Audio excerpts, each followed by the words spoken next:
Thank you for auditing the always positive new music review show hosted by a French professor who's a little mad at Stromae for releasing a new song.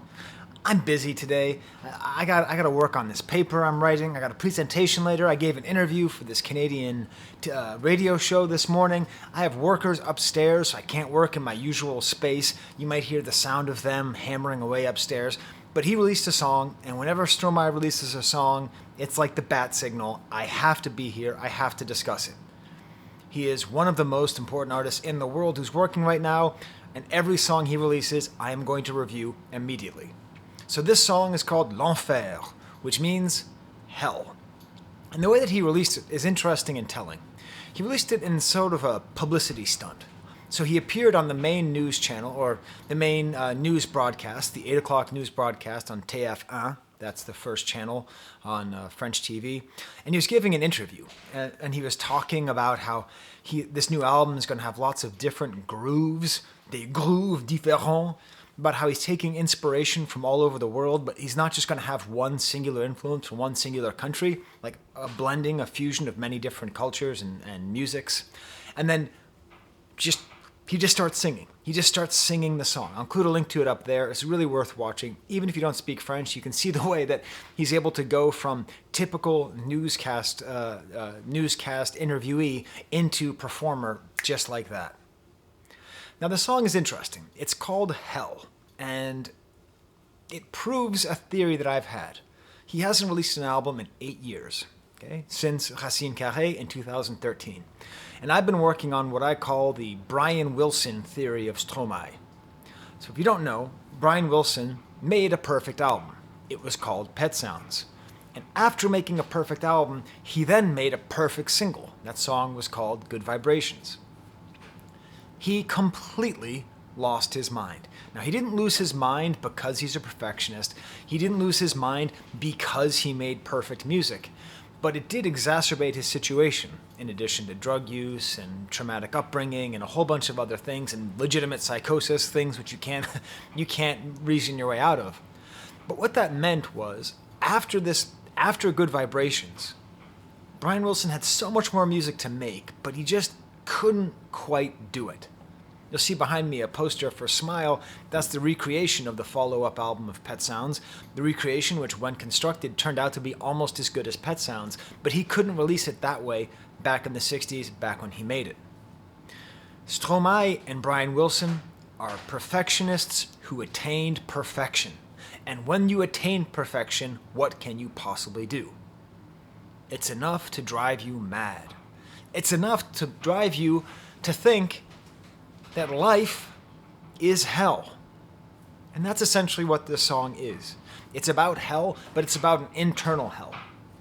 You know, whenever you hear the word hell, and you're like me, and you study French civilization and French culture, Francophone culture, you obviously immediately think of Sartre, who famously said that hell is other people. This song contradicts Sartre. Hell is not other people. Hell is you. I am hell. The thoughts inside my brain are hell. And what more could we want in a time of global pandemic, in a time of isolation, than to be reminded that if we feel as though we're in hell, we're not alone.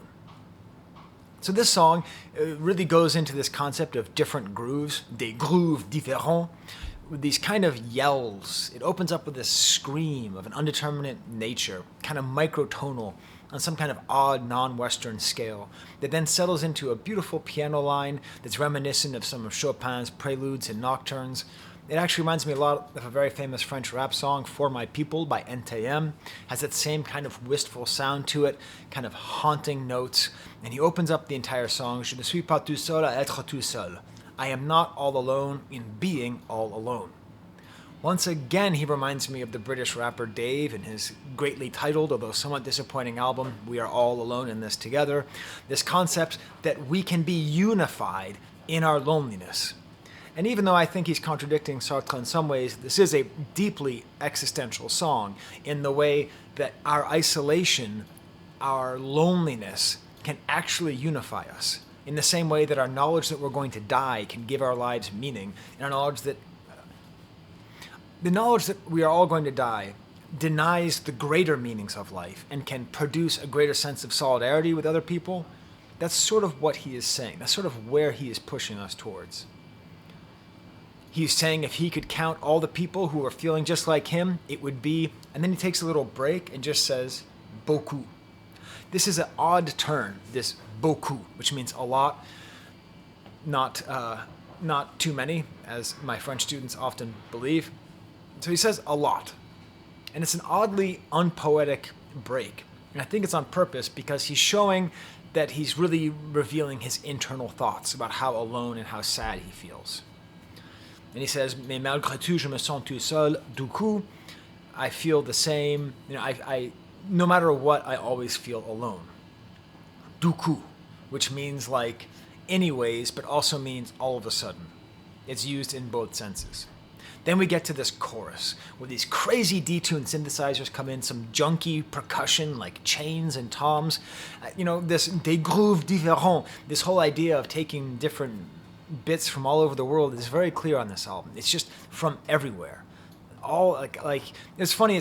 I did a review of his last song, Santé, and I said that it was cumbia rhythms, and I had all these people telling me that I was wrong. There was actually this, it was actually that, it was actually that, it was actually this. I think all the answers are valid. I think that where he's taking music from is from everywhere. So I was right, but also I was wrong. He talks, the lyrics, he talks about not being proud of the fact that he has suicidal thoughts. Bam, right up there. This theory of why is it taking him 8 years, I've always thought he's an odd guy because he says in perfect English that he doesn't speak English well enough to sing in English.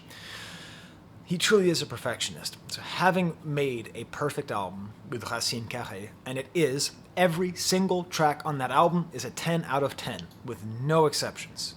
It's an amazing album. Where does he go from here? It is clear he is stuck in his mind. He is stuck inside of his own thoughts. And the thoughts of suicide, as he says, are the only way to quiet those thoughts. Very, very dark, dark stuff here. In the post-chorus, he gives us a traditional Stromae-style sick breakdown. They appear to be vacuuming upstairs. Tell me in the comments if I shouldn't have even released this because the audio is so bad. Or say, hey, Sky, we don't even notice the audio. And like and subscribe and smash the like bucket. So this sick breakdown of the post-chorus reminds you of, Papa Ute's most famous post-chorus breakdown. Like some typical techno-style sub-bass and some staggered sounds and just the kind of breakdown that just makes you want to go, you feel so much. And then it calms down and goes into the second verse, talking about using television as a distraction. Back to another French philosopher who I mention all the time on this channel. These two guys are in almost all my videos for a reason. Their thoughts and their thinking have influenced much of what we think about now. Blaise Pascal wrote about divertissement and saying that we only do things that amuse ourselves, whether that be have politics, talk about sports, talk about affairs of the heart, listen to music. Everything that we do is strictly to distract ourselves from death, strictly to distract ourselves from our own thoughts. And that's what this is. It's about watching bad TV. That leads into a second chorus. Remember those kind of weird detuned synths? They're gone. Replaced by low, mournful strings. Everything gets more and more mournful and sad throughout this entire song.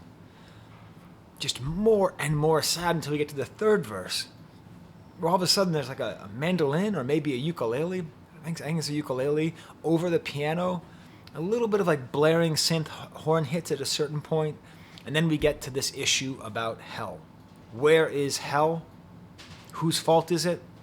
He keeps saying it's you. You. This is where things get interesting. Who is you? The silliest way to interpret it is to say that he is blaming a partner. That this is a song about being in a relationship and the person whose fault it is the woman that he's with, right? Or a friend, just somebody who he's with in the room who he'd be talking to. I don't think that's the case. If he is saying that, it's ironic. I think another possible but not accurate interpretation could be he's saying you as in me, as in us, as in Stromae fans. As in the reason why he's driven to suicidal thoughts is because we are expecting so much of him. and he just wants to be free of that, and that's why he's not releasing music. Or, what I think is most likely, when Pascal talks about divertissement, he talks about the impossibility of sitting alone in a room with your thoughts, the impossibility of looking in the mirror. I think he's singing the song. The album is going to be called Multitudes. I think it's about him. The cover is him surrounded by multiple versions of himself. I think it's him pointing at himself. Hell is not other people. Hell is yourself. Hell is the thoughts inside your mind that you can't get rid of, that you can't quell.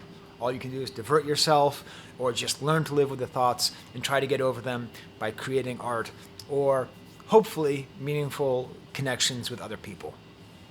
It is a great song, a wonderful follow-up to Santé. I'm getting a sense of what Multitude is going to be like. I'm getting the feeling of this pan-global influence that's happening here. I love his voice. I love the breakdown, the kind of easy Stromae stuff that, I'm going to play the song for my kids when they get back from school because they love Stromae too. And when we get to that part, we're all going to be sitting in the kitchen, which is going to be covered in dust. If you can hear that sound, that's the sound of my kitchen getting covered in dust. And we're just going to be, we're all going to be doing that. While at the same time contemplating the nature of existence and the impossibility of escaping your thoughts, especially as we are headed directly into the abyss of another lockdown period where I am once again going to have to teach online, and my kids are once again going to have to learn online. Hell is yourself. Okay. Again, tell me in the comments if this was not even worth releasing because of the sound problems. But I don't know, I got this new microphone, so maybe the new microphone fixes everything. Until next time, I'm going to go back to work, and there's the camera.